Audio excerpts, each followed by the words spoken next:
എല്ലാവർക്കും ഫിസിക്സ് ക്ലാസ്സിലേക്ക് വീണ്ടും സ്വാഗതം. കഴിഞ്ഞ ക്ലാസ്സിൽ നമ്മൾ റിലേറ്റീവ് റിഫ്രാക്റ്റീവ് ഇൻഡെക്സും അബ്സല്യൂട്ട് റിഫ്രാക്റ്റീവ് ഇൻഡെക്സും ഒക്കെ കണ്ടെത്താൻ പഠിച്ചു അല്ലേ? അതുമായി ബന്ധപ്പെട്ട് ഹോംവർക്ക് ഉണ്ടായിരുന്നല്ലോ. അതായത് അസൈൻമെൻറ്റ്സ് നിങ്ങൾ ചെയ്തുകൊണ്ട് വന്നോ? എത്ര അസൈൻമെൻറ്റ്സ് ഉണ്ടായിരുന്നു? 2 അസൈൻമെൻറ്റ്സ് ആണ് അല്ലേ? 2 അസൈൻമെൻറ്റ്സ് ആണ്. എല്ലാവരും ചെയ്തോ? ചെയ്യാത്തവരുണ്ടോ? അങ്ങനെയെങ്കിൽ നമുക്കതിൻ്റെ ഉത്തരം ഒന്ന് പരിശോധിക്കാം. സ്ക്രീനിലേക്ക് നോക്കൂ. നിങ്ങൾ ഏതൊക്കെയായിരുന്നു? ഫസ്റ്റ് ക്വസ്റ്റ്യൻ നോക്കൂ. ക്വസ്റ്റ്യനിൽ ഒരു ടേബിളുണ്ട് അല്ലേ? ആ ടേബിളിൽ വിവിധങ്ങളായിട്ടുള്ള മാധ്യമങ്ങളുടെ റിഫ്രാക്റ്റീവ് ഇൻഡെക്സാണ് തന്നിരിക്കുന്നത്. അതിൽ വാട്ടറുണ്ട്. വാട്ടറിൻ്റെ റിഫ്രാക്റ്റീവ് ഇൻഡെക്സ് എത്രയാണ്? 1.33 ആണ്. സൺഫ്ലവറിൻ്റെ റിഫ്രാക്റ്റീവ് ഇൻഡെക്സ് തന്നിട്ടുണ്ട് 1.47 ആണ്. ഡയമണ്ടിൻ്റെ റിഫ്രാക്റ്റീവ് ഇൻഡെക്സ് 2.42 ആണ്. കെറോസിൻ്റെ റിഫ്രാക്റ്റീവ് ഇൻഡെക്സ് എത്രയാണ് തന്നിരിക്കുന്നത്? 1.44 ആണ് അല്ലേ? അപ്പോൾ അവിടെ തന്നെ ശ്രദ്ധിക്കും നിങ്ങൾ. കണ്ടോ? വാട്ടറിൻ്റെ റിഫ്രാക്റ്റീവ് ഇൻഡെക്സ് 1.33 ആണ്. കെറോസിൻ്റെ റിഫ്രാക്റ്റീവ് ഇൻഡെക്സ് എത്രയാണ്? 1.44 ആണ്. അപ്പോൾ ഓപ്റ്റിക്കലി ഡെൻസർ മീഡിയം ഏതാണ്? അല്ലെങ്കിൽ പ്രകാശിക സാന്ദ്രത കൂടിയ മാധ്യമം ഏതാണ്? പ്രകാശിക സാന്ദ്രത കൂടിയ മാധ്യമം നമ്മൾ ഈ റിഫ്രാക്റ്റീവ് ഇൻഡെക്സിൽ നിന്ന് പറയാൻ പറ്റും. പ്രകാശിക സാന്ദ്രത കൂടിയ മാധ്യമം എന്ന് പറയുന്നത് കെറോസിനാണ് അല്ലേ? വാട്ടറും കെറോസിനും എടുത്തു കഴിഞ്ഞാൽ റിഫ്രാക്റ്റീവ് ഇൻഡെക്സ് കൂടിയ മാധ്യമം കെറോസിനാണ്. കാരണം വാട്ടറും കെറോസിനും എടുത്തു കഴിഞ്ഞാൽ ഓപ്റ്റിക്കൽ ഡെൻസിറ്റി കൂടിയ മാധ്യമം കെറോസിനാണ്. കാരണം റിഫ്രാക്റ്റീവ് ഇൻഡെക്സ് കൂടിയിരിക്കുന്നത് ഏതിനാണ്? കെറോസിനാണ്. റിഫ്രാക്റ്റീവ് ഇൻഡെക്സ് കൂടുന്തോറും ഓപ്റ്റിക്കൽ ഡെൻസിറ്റിയും കൂടും. റിഫ്രാക്റ്റീവ് ഇൻഡെക്സ് കൂടിയ മാധ്യമത്തിനായിരിക്കും ഓപ്റ്റിക്കൽ ഡെൻസിറ്റി കൂടുതൽ. അപ്പോൾ ഇവിടെ ശ്രദ്ധിച്ചിരിക്കേണ്ട കാര്യമാണ്. നമ്മൾ മാസ് ഡെൻസിറ്റിയെക്കുറിച്ച് പറയുകയാണെങ്കിൽ അല്ല, സാധാരണ രീതിയിൽ നമ്മൾ മാസ് ഡെൻസിറ്റിയെക്കുറിച്ച് പറയുകയാണെങ്കിൽ വാട്ടറും കെറോസിനും എടുത്തു കഴിഞ്ഞാൽ, ജലവും മണ്ണെണ്ണയും എടുത്തു കഴിഞ്ഞാൽ ഏതിനായിരിക്കും ഡെൻസിറ്റി കൂടുതൽ അല്ലേ? നിങ്ങൾ ശ്രദ്ധിച്ചിട്ടില്ലേ? ജലത്തിൽ മണ്ണെണ്ണ ഒഴിച്ച് കഴിഞ്ഞാൽ മണ്ണെണ്ണ മുകളിലായിരിക്കും കിടക്കുന്നത്. അപ്പോൾ മണ്ണെണ്ണയ്ക്ക് ഡെൻസിറ്റി കുറവാണ്, ജലത്തേക്കാൾ ഡെൻസിറ്റി കുറവാണ്. അത് മാസ് ഡെൻസിറ്റിയാണ്. കെറോസിൻ്റെ മാസ് ഡെൻസിറ്റി വാട്ടറിൻ്റെ മാസ് ഡെൻസിറ്റിയേക്കാളും കുറവാണ്. പക്ഷേ ഓപ്റ്റിക്കൽ ഡെൻസിറ്റിയിലേക്ക് വരുമ്പോൾ ഓപ്റ്റിക്കലി ഡെൻസറായിട്ടുള്ള മീഡിയം ഏതാണ്? മണ്ണെണ്ണയാണ്. അത് ശ്രദ്ധിച്ച് നിങ്ങൾ ഓർത്ത് വയ്ക്കേണ്ടതാണ്. ഓപ്റ്റിക്കലി ഡെൻസർ മീഡിയം വാട്ടറും കെറോസിനും എടുത്തു കഴിഞ്ഞാൽ ഓപ്റ്റിക്കലി ഡെൻസർ മീഡിയം ഏതായിരിക്കും? കെറോസിനായിരിക്കും. അപ്പോൾ അങ്ങനെയെങ്കിൽ അതിൻ്റെ താഴെയുള്ള ക്വസ്റ്റ്യൻസ് നോക്കൂ. ഒന്നാമത്തെ ക്വസ്റ്റ്യൻ എന്താണ്? Choose the media of highest and lowest optical density from the table. അപ്പോൾ ഇവിടെ റിഫ്രാക്റ്റീവ് ഇൻഡെക്സ് ഏറ്റവും കൂടുതൽ ഈ ടേബിളിൽ റിഫ്രാക്റ്റീവ് ഇൻഡെക്സ് ഏറ്റവും കൂടിയിരിക്കുന്നത് ഏതിനാണ്? ഡയമണ്ടിനാണ്. 2.42 ആണ്. അപ്പോൾ മനസ്സിലാക്കാം, റിഫ്രാക്റ്റീവ് ഇൻഡെക്സ് കൂടിയ ഡയമണ്ട് ആയിരിക്കും ഓപ്റ്റിക്കലി ഡെൻസർ മീഡിയം അല്ല? ഓപ്റ്റിക്കൽ ഡെൻസിറ്റി കൂടിയ മീഡിയം എന്ന് പറയുന്നത് ഡയമണ്ട് ആയിരിക്കും. അപ്പോൾ റിഫ്രാക്റ്റീവ് ഇൻഡെക്സ് കൂടുതലായതുകൊണ്ട് തന്നെ ഡയമണ്ടാണ് optically denser medium. Refractive index കുറഞ്ഞ മാധ്യമം ഏതാണ്? റിഫ്രാക്റ്റീവ് ഇൻഡെക്സ് കുറഞ്ഞ മാധ്യമം ഈ ടേബിളിൽ റിഫ്രാക്റ്റീവ് ഇൻഡെക്സ് ഏറ്റവും കുറഞ്ഞ മാധ്യമം ഏതാണ്? വാട്ടറാണ് അല്ലേ? അപ്പോൾ അതുകൊണ്ട് തന്നെ ഓപ്റ്റിക്കൽ ഡെൻസിറ്റി ഏറ്റവും കുറഞ്ഞ മാധ്യമം ഏതായിരിക്കും? വാട്ടർ ആയിരിക്കും. ഇനി what are the media having highest and lowest velocity of light. അപ്പോൾ ഈ തന്നിരിക്കുന്ന മാധ്യമങ്ങളിൽ, ഇവിടെ 4 മാധ്യമങ്ങളാണ് തന്നിട്ടുള്ളത്. തന്നിരിക്കുന്ന മാധ്യമങ്ങളിൽ ഏറ്റവും കൂടിയ വെലോസിറ്റി, അതായത് ലൈറ്റിൻ്റെ വെലോസിറ്റി ഏറ്റവും കൂടിയ മാധ്യമം ഏതാണ്, ഏറ്റവും കുറഞ്ഞ മാധ്യമം ഏതാണെന്നാണ് ചോദിച്ചിരിക്കുന്നത്. അപ്പോൾ അറിയാം, ഓപ്റ്റിക്കൽ ഡെൻസിറ്റി ഏറ്റവും കൂടിയ മാധ്യമത്തിൽ വെലോസിറ്റി കുറവായിരിക്കും. ഓപ്റ്റിക്കൽ ഡെൻസിറ്റി കുറഞ്ഞ മാധ്യമത്തിൽ വെലോസിറ്റി കൂടിയിരിക്കും. അപ്പോൾ ഇവിടെ ഓപ്റ്റിക്കൽ ഡെൻസിറ്റി ഏറ്റവും കൂടിയ മാധ്യമം ഡയമണ്ടാണ്. അതുകൊണ്ട് തന്നെ ഈ തന്നിരിക്കുന്ന മാധ്യമങ്ങളിൽ ഡയമണ്ടിലായിരിക്കും ഏറ്റവും കുറഞ്ഞ വെലോസിറ്റി. ലൈറ്റിന് ഏറ്റവും കുറഞ്ഞ വെലോസിറ്റി ഉള്ളത് ഡയമണ്ടിലായിരിക്കും. ഏറ്റവും കൂടുതൽ വെലോസിറ്റിയിൽ സഞ്ചരിക്കുന്നത് അപ്പോൾ ഏത് മാധ്യമത്തിലായിരിക്കും? തീർച്ചയായും സ്വാഭാവികമായിട്ടും വാട്ടറിലായിരിക്കും. കാരണം വാട്ടറിൻ്റെ ഓപ്റ്റിക്കൽ ഡെൻസിറ്റി വളരെ കുറവാണ്. അപ്പോൾ മനസ്സിലാക്കിയിരിക്കേണ്ട ഇതാണ്, റിഫ്രാക്റ്റീവ് ഇൻഡെക്സ് കൂടുമ്പോൾ ഓപ്റ്റിക്കൽ ഡെൻസിറ്റിയും കൂടും. ആ മീഡിയത്തിൽ ലൈറ്റിൻ്റെ വെലോസിറ്റി ഏറ്റവും കുറവായിരിക്കും. റിഫ്രാക്റ്റീവ് ഇൻഡെക്സ് കൂടിയാൽ ഓപ്റ്റിക്കൽ ഡെൻസിറ്റി കൂടും. ഓപ്റ്റിക്കൽ ഡെൻസിറ്റി കൂടുമ്പോൾ വെലോസിറ്റി കുറയും. റിഫ്രാക്റ്റീവ് ഇൻഡെക്സ് കുറഞ്ഞാൽ ഓപ്റ്റിക്കൽ ഡെൻസിറ്റിയും കുറയും. റിഫ്രാക്റ്റീവ് ഇൻഡെക്സ് കുറഞ്ഞ മാധ്യമത്തിൽ ഓപ്റ്റിക്കൽ ഡെൻസിറ്റി കുറവായിരിക്കും. ഓപ്റ്റിക്കൽ ഡെൻസിറ്റി കുറയുമ്പോൾ ലൈറ്റിൻ്റെ വെലോസിറ്റി കൂടും. അതാണ് അവിടെ മനസ്സിലാക്കേണ്ടത്. അങ്ങനെയെങ്കിൽ ഇവിടെ അടുത്ത ഒരു ക്വസ്റ്റ്യൻ നോക്കൂ. If the refractive index of diamond with respect to water is 1.8, then what is the refractive index of water with respect to diamond? അതാണ്. ഇവിടെ 2 മാധ്യമങ്ങളുണ്ട്, ഡയമണ്ടും വാട്ടറും ഉണ്ട്. Refractive index of diamond with respect to water is 1.8. അത് തന്നിട്ടുണ്ട്. അതിൻ്റെ value തന്നിരിക്കുകയാണ്. Refractive index of diamond with respect to water. Refractive index of diamond with respect to water is 1.8. Then what is the refractive index of water with respect to diamond? അപ്പോൾ ഇവിടെ നമുക്ക് relative refractive index കണ്ടുപിടിക്കാനുള്ള equations അറിയാം അല്ല. Relative refractive index കണ്ടുപിടിക്കാനുള്ള equations നമ്മൾ പഠിച്ചതാണ്. N21 അല്ലേ, N21 is equal to V1/V2. ആ ഇക്വേഷൻ പഠിച്ചിട്ടുണ്ട്. സ്ക്രീനിൽ കാണാനായിട്ട് സ്ക്രീനിലേക്ക് നോക്കൂ. ആ ഇക്വേഷൻ നിങ്ങൾ കാണുന്നില്ലേ? N21 is equal to V1/V2. N12 is equal to V2/V1. N12 is equal to V2/V1. അപ്പോൾ രണ്ട് ഇക്വേഷൻസ് നമുക്ക് കിട്ടി. N21 is equal to V1/V2, N12 is equal to V2/V1. അങ്ങനെയെങ്കിൽ നമുക്കിതിനെ ഒന്ന് ഈ രണ്ട് ഇക്വേഷൻസിനെ മൾട്ടിപ്ലൈ ചെയ്താലോ? ഒന്ന് മൾട്ടിപ്ലൈ ചെയ്ത് നോക്കൂ. അപ്പോൾ എന്ത് കിട്ടും? N21 into N12 is equal to V1/V2 into V2/V1. അങ്ങനെയല്ലേ കിട്ടുന്നത്? V1/V2 ഇൻറ്റു V2/V1 എന്നാണ് കിട്ടുന്നത്. സ്ക്രീനിലേക്ക് നോക്കിക്കഴിഞ്ഞാൽ സ്ക്രീനിൽ നിങ്ങൾ കൃത്യമായിട്ട് കാണാൻ പറ്റുന്നുണ്ട്. N21 into N12 is equal to V1/V2 into V2/V1. അങ്ങനെയെങ്കിൽ N21 ഇൻറ്റു N12 എത്ര കിട്ടും? അവിടെ V1 ഉം V2 എല്ലാം ക്യാൻസൽ ചെയ്ത് പോകുമല്ലോ. Then we get N21 into N12 is equal to 1 എന്നാണ് കിട്ടുന്നത്. ഒരു കോൺസ്റ്റൻ്റ് ആണ് അല്ലേ. അപ്പോൾ N21 ഈസ് ഈക്വൽ ടു എങ്ങനെ എഴുതാം? N21 is equal to 1/N12 എന്ന് എഴുതാം. 1/N12. അപ്പോൾ N21 is equal to 1/N12 ആണ്. അപ്പോൾ ഇവിടെ refractive index of diamond with respect to water തന്നിട്ടുണ്ട്. എത്രയാണ്? It is 1.8. Then how we can find out the refractive index of water with respect to diamond? എന്ത് ചെയ്താലും മതി, refractive index of diamond with respect to water ആ വാല്യൂവിൻ്റെ reciprocal എടുത്താൽ മതിയാകും. അപ്പോൾ എത്ര കിട്ടും? That is refractive index of water with respect to diamond is equal to 1/1.8 അല്ലേ. അതാണ് ആൻസറായിട്ട് വരുന്നത്. 1/1.8. 1/1.8 അതാണ് refractive index of water with respect to diamond. Refractive index of water with respect to diamond 1/1.8 ആണ്. അതാണ് ആൻസറായിട്ട് വരുന്നത്. ഓക്കെ, അപ്പോൾ ഇതാണ് ഫസ്റ്റ് ക്വസ്റ്റ്യൻ. ഇനി ഒരു ക്വസ്റ്റ്യൻ ഇവിടെ ഉണ്ടായിരുന്നല്ലോ അല്ലേ, ഒരു ക്വസ്റ്റ്യൻ ഇവിടെ ഉണ്ട്. അതും നിങ്ങൾ സ്ക്രീനിൽ കാണാനായിട്ട് പറ്റുന്നുണ്ട്. സെക്കൻഡ് ക്വസ്റ്റ്യൻ ആണ്. അവിടെയും റിഫ്രാക്റ്റീവ് ഇൻഡെക്സ് തന്നെയാണ് തന്നിരിക്കുന്നത്. കുറേയധികം മാധ്യമങ്ങളുണ്ടല്ലേ. വാട്ടറിൻ്റെ റിഫ്രാക്റ്റീവ് ഇൻഡെക്സ് തന്നിട്ടുണ്ട്. അതുപോലെ തന്നെ സൺഫ്ലവർ ഓയിലിൻ്റെ റിഫ്രാക്റ്റീവ് ഇൻഡെക്സ് തന്നിട്ടുണ്ട്. 1.47 എന്നാണ് തന്നിരിക്കുന്നത്. പൈറക്സ് ഗ്ലാസിൻ്റെ റിഫ്രാക്റ്റീവ് ഇൻഡെക്സ് 1.47 ആണ്. ഗ്ലിസറിൻ്റെ റിഫ്രാക്റ്റീവ് ഇൻഡെക്സ് ഉണ്ട്, അതും 1.47 ആണ്. അപ്പോൾ ഇവിടെ എന്ത് ചെയ്യുന്നു? ഇവിടെ ഈ ഗ്ലിസറിൻ, അതുപോലെ തന്നെ സൺഫ്ലവർ ഓയിൽ, വാട്ടർ, ഇവ മൂന്നും 2 ബീക്കറുകളിൽ എടുക്കുന്നു എന്നാണ് പറഞ്ഞിരിക്കുന്നത്. 2 ബീക്കറുകളിൽ എടുക്കുന്നു.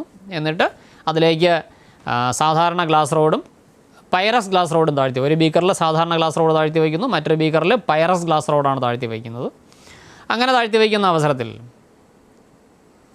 എന്ത് നിരീക്ഷിക്കുന്നു എന്നുള്ളതാണ് ക്വസ്റ്റ്യൻ അല്ലേ. എന്താണ് കാണാൻ കഴിയുന്നത്? അപ്പോൾ ഇവിടെ നമുക്ക് പൈറസ് ഗ്ലാസ് റോഡ് ദൃശ്യമാവില്ല, നമുക്ക് കാണാനായിട്ട് കഴിയില്ല. കാരണം പൈറസ് ഗ്ലാസ് റോഡിൻ്റെ റിഫ്രാക്റ്റീവ് ഇൻഡെക്സും അപ്പോൾ ഇവിടെ ക്വസ്റ്റ്യൻ ഇതാണ്. ഗ്ലിസറിൻ, സൺഫ്ലവർ ഓയിൽ, വാട്ടർ, ഇവ 2 ബീക്കറുകളിലായിട്ട് ക്രമമായിട്ട് എടുത്തിരിക്കുന്നു. ഇതിലേക്ക് ഒരു ബീക്കറിൽ പൈറസ് ഗ്ലാസ് റോഡും മറ്റൊരു ബീക്കറിൽ സാധാരണ ഗ്ലാസ് റോഡും താഴ്ത്തി വയ്ക്കുന്നു. അങ്ങനെ താഴ്ത്തി വയ്ക്കുമ്പോൾ എന്ത് നിരീക്ഷിക്കും? സാധാരണ ഗ്ലാസ് റോഡ് നമുക്ക് ഒബ്സർവ് ചെയ്യാനായിട്ട് പറ്റും. സാധാരണ ഗ്ലാസ് റോഡ് പൂർണ്ണമായിട്ട് നമുക്ക് കാണാനായിട്ട് പറ്റും. പക്ഷേ പൈറസ് ഗ്ലാസ് റോഡ് പാർഷ്യലായിട്ട് മാത്രമേ കാണാൻ പറ്റുള്ളൂ. കാരണം ഗ്ലിസറിനും സൺഫ്ലവർ ഓയിലും വരുന്ന ഭാഗത്ത് പൈറസ് ഗ്ലാസ് റോഡിനെ ഒബ്സർവ് ചെയ്യാനായിട്ട് പറ്റില്ല. കാരണം ഗ്ലിസറിൻ്റെയും പൈറസ് ഗ്ലാസ് റോഡിൻ്റെയും സൺഫ്ലവർ ഓയിലിൻ്റെയും റിഫ്രാക്റ്റീവ് ഇൻഡെക്സ് സെയിം ആയതുകൊണ്ടാണ്. പക്ഷേ ഗ്ലാസ് റോഡിൻ്റെ റിഫ്രാക്റ്റീവ് ഇൻഡെക്സ് എന്ന് പറയുന്നത് തീർച്ചയായും ഗ്ലിസറിൻ്റെയും സൺഫ്ലവർ ഓയിലിൻ്റെയും ഒക്കെ റിഫ്രാക്റ്റീവ് ഇൻഡെക്സിൽ നിന്ന് വ്യത്യസ്തമായതിനാൽ ഗ്ലാസ് റോഡ് നമുക്ക് എല്ലാ ഭാഗത്തും ഒരുപോലെ കാണാനായിട്ട് പറ്റും. പക്ഷേ പൈറസ് ഗ്ലാസ് റോഡ് പാർഷ്യലായിട്ട് മാത്രമേ നമുക്ക് ഒബ്സർവ് ചെയ്യാനായിട്ട് പറ്റുള്ളൂ. ഇതാണ്. ഇനി നമുക്കൊരു പരീക്ഷണം ചെയ്ത് നോക്കാം. ഇവിടെ ഈ ബോട്ടിലിൻ്റെ കുറച്ച് ഭാഗം വെള്ളം നിറച്ചിട്ടുണ്ട്. അതിന് മുകൾ ഭാഗത്ത് പുക നിറച്ചിട്ടുണ്ട് കേട്ടോ. ഈ ലേസർ ടോർച്ച് ജലത്തിലേക്ക് പ്രകാശിപ്പിക്കുമ്പോൾ കണ്ടോ, ജലത്തിൽ നിന്ന് വായുവിലേക്ക് കടക്കുന്ന അവസരത്തിൽ അപവർത്തനം സംഭവിക്കുന്നില്ലേ? ജലത്തിൽ നിന്ന് വായുവിലേക്കാണ് ഇപ്പോൾ ലേസർ ടോർച്ച് പ്രകാശിപ്പിച്ചിരിക്കുന്നത്. അപ്പോൾ അപവർത്തനം സംഭവിക്കുന്നു. നിങ്ങൾക്ക് അവിടെ അപവർത്തന കോൺ കാണാൻ പറ്റും. അതായത് അപവർത്തന രശ്മിക്കും ആ ഒരു നമ്മൾ നോർമലായിട്ട് സങ്കല്പിച്ച ഒരു ഈർക്കിലിനെ വെച്ചിട്ടുണ്ട്, അതിനിടയ്ക്കുള്ള ആ ഒരു ആംഗിൾ നിങ്ങൾക്ക് കൃത്യമായിട്ട് കാണാനായിട്ട് പറ്റും. ഇനി ഞാൻ ഇവിടുത്തെ പതനകോൺ കൂട്ടിക്കൊണ്ടുവരികയാണ്. പതനകോൺ കൂട്ടിക്കൊണ്ടുവരുന്ന അവസരത്തിൽ നോക്കൂ, കണ്ടോ?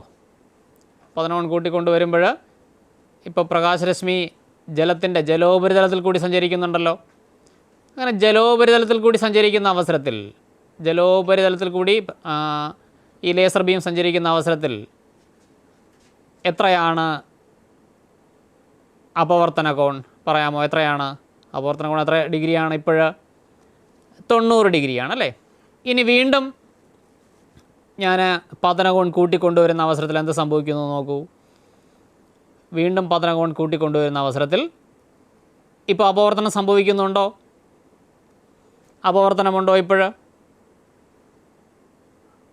അപവർത്തന രശ്മി ഉണ്ടോ? അതായത് വായുവിലേക്ക് പ്രകാശം വരുന്നുണ്ടോ? ഇല്ല. പകരം പ്രകാശം മുഴുവൻ തിരിച്ച് ജലത്തിലേക്ക് തന്നെ പ്രതിപതിച്ച് വരുന്നതായിട്ടാണ് കാണാനായിട്ട് കഴിയുന്നത് അല്ലേ? ജലത്തിലേക്ക് തന്നെ, പ്രകാശം മുഴുവൻ ജലത്തിലേക്ക് തന്നെ പ്രതിപതിച്ച് വരുന്നതായിട്ട് കാണാനായിട്ട് പറ്റും. അപ്പോൾ ഇവിടെ നമ്മൾ പതനകോൺ കൂട്ടി വന്ന സമയത്താണ് എന്ത് സംഭവിച്ചത്? പ്രകാശരശ്മി ജലത്തിലേക്ക് തന്നെ പ്രതിപതിച്ച് വന്നത്. ഇപ്പോൾ എത്രയാണ്? ഇപ്പോൾ സർഫസിലൂടെയാണ് സഞ്ചരിക്കുന്നത് അല്ലേ? സർഫസിലൂടെയാണ് സഞ്ചരിക്കുന്നത്. ആ സമയത്തെ അപവർത്തന കോൺ എത്രയാണ്? 90 ഡിഗ്രിയാണ്. അപ്പോൾ ഇവിടെ അപവർത്തന കോൺ 90 ഡിഗ്രി ആകുമ്പോഴുള്ള പതനകോണിൻ്റെ ആംഗിൾ ഓഫ് ഇൻസിഡൻസ് ഒരു പർട്ടിക്കുലർ വാല്യൂവിൽ വന്നപ്പോഴാണ് ആംഗിൾ ഓഫ് റിഫ്രാക്ഷൻ 90 ഡിഗ്രി ആയത്. അപ്പോൾ ആംഗിൾ ഓഫ് റിഫ്രാക്ഷൻ 90 ഡിഗ്രി ആകുമ്പോഴുള്ള ആ ഒരു ആംഗിൾ ഓഫ് ഇൻസിഡൻസിന് പറയുന്ന പേര് ക്രിട്ടിക്കൽ കോൺ എന്നാണ് പറയുന്നത്. അതാണ് ക്രിട്ടിക്കൽ കോൺ. അപ്പോൾ വീണ്ടും ക്രിട്ടിക്കൽ കോണിനെക്കാട്ടിലും കൂടി വരുന്ന അവസരത്തിലാണ്, ക്രിട്ടിക്കൽ കോണിനെക്കാട്ടിലും കൂടി വരുമ്പോഴാണ് എന്ത് സംഭവിക്കുന്നത്? ലൈറ്റ് റേ, മുഴുവൻ ലൈറ്റ് റേയും അതേ മാധ്യമത്തിലേക്ക് തന്നെ, സെയിം മീഡിയത്തിലേക്ക് തന്നെ റിഫ്ലക്റ്റ് ചെയ്ത് വരുന്നത്. ഈ ഫിനോമിനന് പറയുന്ന പേരാണ് ടോട്ടൽ ഇൻറ്റേർണൽ റിഫ്ലക്ഷൻ. അപ്പോൾ പതനരശ്മി പൂർണ്ണമായും അതേ മീഡിയത്തിലേക്ക് തന്നെ, ഏത് മീഡിയത്തിൽ കൂടിയാണോ ഇത് സഞ്ചരിക്കുന്നത് അതേ മാധ്യമത്തിലേക്ക് തന്നെ പ്രതിപതിച്ച് വരുന്നതാണ് പൂർണ്ണാന്തര പ്രതിപതനം. കാരണം ഇവിടെ അപവർത്തനം സംഭവിക്കുന്നില്ല. അപ്പോൾ ഇവിടെ പ്രകാശരശ്മി സഞ്ചരിച്ചത് എവിടെ നിന്ന് അങ്ങോട്ടാണ്? ഏത് മാധ്യമത്തിൽ നിന്നാണ്? ജലത്തിൽ നിന്ന് വായുവിലേക്കാണ് അല്ലേ? ജലത്തിൽ നിന്ന് വായുവിലേക്ക്.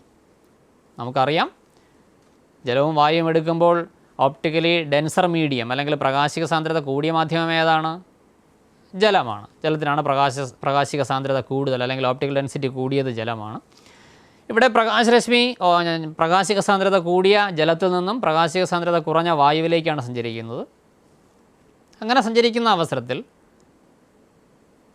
പതനകോൺ ക്രിട്ടിക്കൽ കോണിനേക്കാൾ കൂടി വന്നപ്പോഴാണ് എന്ത് സംഭവിച്ചത്? ടോട്ടൽ ഇൻറ്റേർണൽ റിഫ്ലക്ഷൻ അല്ലെങ്കിൽ പൂർണ്ണാന്തര പ്രതിപതനം സംഭവിച്ചത്. അപ്പോൾ എന്താണ് ക്രിട്ടിക്കൽ കോൺ? ക്രിട്ടിക്കൽ കോൺ നമ്മളിവിടെ കണ്ടതാണ്. അപവർത്തന കോൺ 90 ഡിഗ്രി ആകുമ്പോഴുള്ള പതന കോണാണ് critical cone.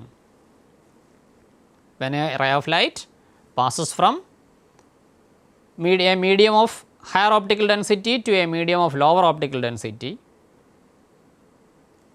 the angle of refraction, the angle of incidence at which the angle of refraction is 90 degree is called critical angle. When a ray of light passing from a denser medium to a rarer medium,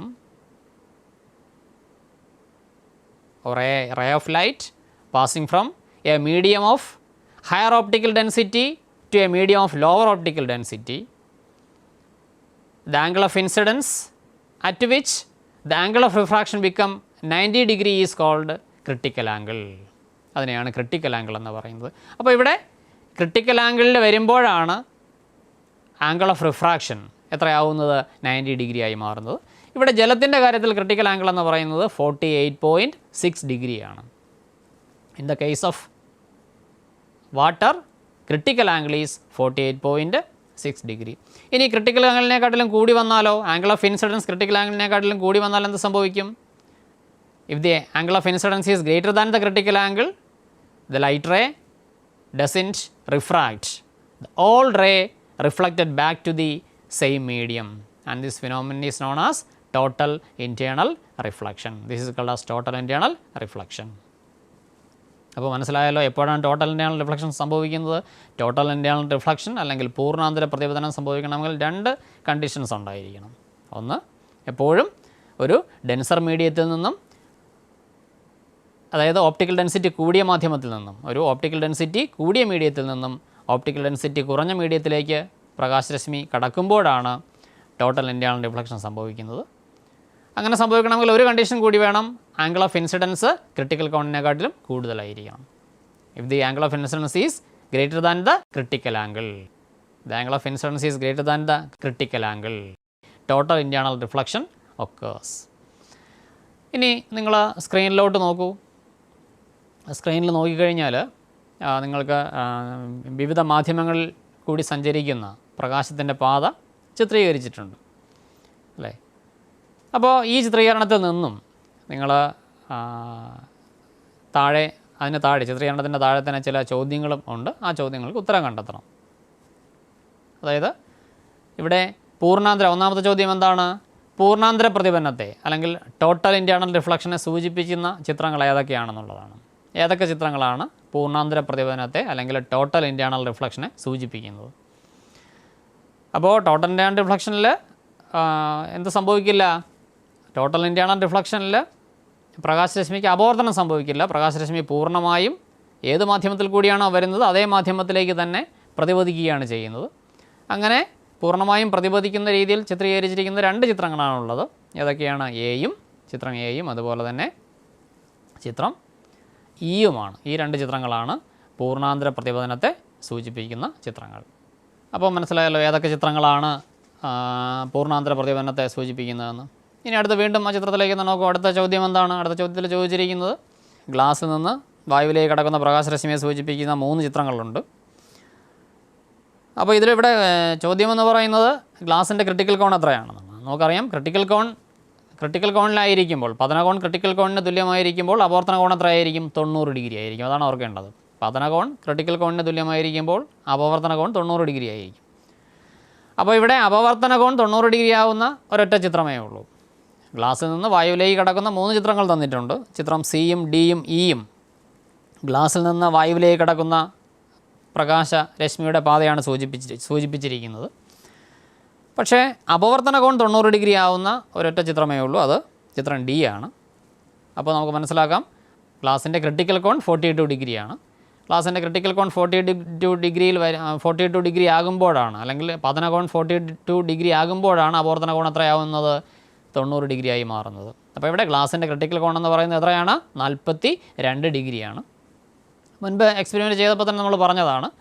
നമ്മൾ ജലത്തിൽ നിന്ന് വായുവിലേക്ക് കടക്കുന്ന പ്രകാശരശ്മിയാണ് അവിടെ കണ്ടത്.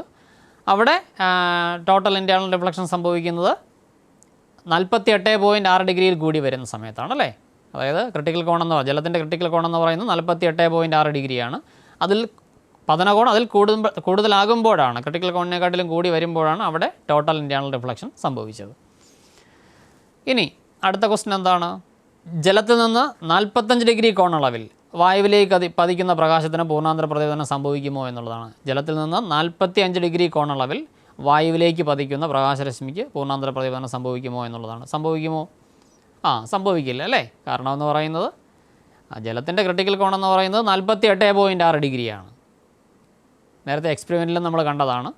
48.6 ഡിഗ്രിയാണ് ജലത്തിൻ്റെ critical കോൺ. അപ്പോൾ 48.6 ഡിഗ്രിയിൽ കൂടി വരുമ്പോൾ മാത്രമേ എന്ത് സംഭവിക്കുകയുള്ളൂ? പൂർണ്ണാന്തര പ്രതിപതനം സംഭവിക്കുകയുള്ളൂ. അല്ലെങ്കിൽ 45 ഡിഗ്രി ആയിക്കഴിഞ്ഞാൽ, പതനകോൺ 45 ഡിഗ്രി ആയിക്കഴിഞ്ഞാൽ ഒരിക്കലും എന്ത് സംഭവിക്കില്ല? പൂർണ്ണാന്തര പ്രതിപതനം സംഭവിക്കില്ല. നിങ്ങൾ ഈ ചിത്രങ്ങൾ നിരീക്ഷിച്ച് കൃത്യമായിട്ടുള്ള ഉത്തരങ്ങൾ കണ്ടെത്താനായിട്ട് അറിഞ്ഞിരിക്കണം. അപ്പോൾ 2 കാര്യങ്ങളാണ് നമ്മളവിടെ പഠിച്ചത്: ക്രിട്ടിക്കൽ കോണും പൂർണ്ണാന്തര പ്രതിപതനവും. ക്രിട്ടിക്കൽ കോണിനെക്കാട്ടിലും പതനകോൺ ക്രിട്ടിക്കൽ കോണിനെക്കാട്ടിലും കൂടി വരുന്ന അവസരത്തിൽ മാത്രമാണ് എന്ത് സംഭവിക്കുന്നത്? പൂർണ്ണാന്തര പ്രതിപതനം അല്ലെങ്കിൽ ടോട്ടൽ ഇൻറ്റേർണൽ റിഫ്ലക്ഷൻ സംഭവിക്കുന്നത് അല്ലേ? അപ്പോൾ ഇതാണ് പൂർണ്ണാന്തര പ്രതിപതനം. അപ്പോൾ ഇവിടെ ഈ പൂർണ്ണാന്തര പ്രതിപതനം എന്ന് പറയുന്ന ഫിനോമിന അല്ലെങ്കിൽ ഈ പ്രതിഭാസം നമുക്ക് നിത്യജീവിതത്തിൽ ഒരുപാട് ഉപയോഗങ്ങളുള്ള ഒരു പ്രതിഭാസമാണ്. നമ്മുടെ ഡെയിലി ലൈഫിൽ ഒരുപാട് ഉപയോഗങ്ങളുള്ള ഒരു പ്രതിഭാസമാണ് പൂർണ്ണാന്തര പ്രതിപതനം അല്ലെങ്കിൽ ടോട്ടൽ ഇൻറ്റേർണൽ റിഫ്ലക്ഷൻ. പ്രത്യേകിച്ചും വൈദ്യശാസ്ത്ര രംഗത്ത് മെഡിക്കൽ ഫീൽഡിൽ ഉപയോഗിക്കുന്നു. മെഡിക്കൽ ഫീൽഡിൽ എൻഡോസ്കോപ്പ് അല്ലെങ്കിൽ എൻഡോസ്കോപ്പി ചെയ്യാനൊക്കെ പൂർണ്ണാന്തര പ്രതിപതനം എന്ന് പറയുന്ന സാങ്കേതിക വിദ്യ അല്ലെങ്കിൽ പൂർണ്ണാന്തര പ്രതിപതനം എന്ന് പറയുന്ന തത്വത്തെ അടിസ്ഥാനമാക്കിയാണ് എൻഡോസ്കോപ്പി ചെയ്യുന്നത്. അതുപോലെ തന്നെ അപ്പോൾ ടെലികമ്മ്യൂണിക്കേഷൻ രംഗത്ത് ഓപ്റ്റിക്കൽ ഫൈബറുകൾ പ്രവർത്തിക്കുന്നത് പൂർണ്ണാന്തര പ്രതിപതനം എന്ന് പറയുന്ന അല്ലെങ്കിൽ ടോട്ടൽ ഇൻറ്റേർണൽ റിഫ്ലക്ഷൻ എന്ന ആശയത്തെ അടിസ്ഥാനമാക്കിയാണ്. ഈ ഓപ്റ്റിക്കൽ ഫൈബറുകൾ ഉപയോഗിക്കുന്നത് സിഗ്നലുകളെ ട്രാൻസ്മിറ്റ് ചെയ്യുന്നതിന് വേണ്ടിയിട്ടാണ്. ഓപ്റ്റിക്കൽ ഫൈബറുകളിലൂടെ വളരെ വേഗത്തിൽ വ്യത്യസ്ത ഫ്രീക്വൻസിയുള്ള ആയിരക്കണക്കിന് സിഗ്നലുകളെ അവയുടെ ഇൻറ്റൻസിറ്റിയിൽ വ്യത്യാസമില്ലാതെ തന്നെ എന്ത് ചെയ്യാൻ പറ്റും, ട്രാൻസ്മിറ്റ് ചെയ്യാനായിട്ട് പറ്റും.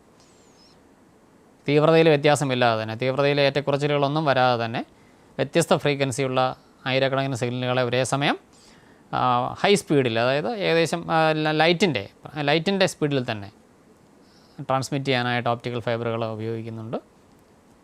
നേരത്തെ പറഞ്ഞു വൈദ്യശാസ്ത്ര രംഗത്തും ഓപ്റ്റിക്കൽ ഫൈബറുകൾ ഉപയോഗപ്പെടുത്തുന്നു. ഇവിടെ പൂർണ്ണാന്തര പ്രതിപതനവുമായി ബന്ധപ്പെട്ട ഡെയിലി ലൈഫിൽ നമ്മൾ എങ്ങനെയാണ് പൂർണ്ണാന്തര പ്രതിപതനം പ്രയോജനപ്പെടുത്തുന്നത് എന്നുള്ള കാര്യവും നമ്മൾ പറഞ്ഞു കഴിഞ്ഞു. അങ്ങനെയെങ്കിൽ ഇനി നിങ്ങൾക്ക് വീട്ടിൽ നിന്ന് വെച്ച് ചെയ്തുകൊണ്ട് വരാൻ വേണ്ടിയിട്ടുള്ളൊരു അസൈൻമെൻറ്റാണ്. ശ്രദ്ധിക്കൂ, സ്ക്രീനിലോട്ട് നോക്കൂ. അസൈൻമെൻറ്റ് എല്ലാവരും സയൻസ് ഡയറിയിൽ എഴുതണം. അടുത്ത ക്ലാസ്സിൽ വരുമ്പോൾ കൃത്യമായിട്ടത് ചെയ്തുകൊണ്ട് വരികയും വേണം. അപ്പോൾ അസൈൻമെൻറ്റ് എന്താണെന്ന് ശ്രദ്ധിക്കൂ. 3 ചിത്രങ്ങളാണ് തന്നിട്ടുള്ളത്. അതായത് ഗ്ലാസ്സിൽ നിന്നും വായുവിലേക്ക് കടക്കുന്ന പ്രകാശത്തിൻ്റെ പാതയാണ് ചിത്രീകരിച്ചിരിക്കുന്നത്. അപ്പോൾ അതിൽ എന്താണ് ഒന്നാമത്തെ ക്വസ്റ്റ്യൻ, ഡിഫൈൻ ക്രിട്ടിക്കൽ ആംഗിളാണ് അല്ലേ. ക്രിട്ടിക്കൽ ആംഗിൾ ഡിഫൈൻ ചെയ്യാനാണ്. രണ്ടാമത്തത് total write the conditions under which light ray undergoes total internal reflection. ടോട്ടൽ ഇൻറ്റേർണൽ റിഫ്ലക്ഷന് വിധേയമാകണമെങ്കിൽ ഏതൊക്കെ കണ്ടീഷൻസ് സാറ്റിസ്ഫൈ ചെയ്യണം എന്നാണ് അടുത്ത ക്വസ്റ്റ്യൻ.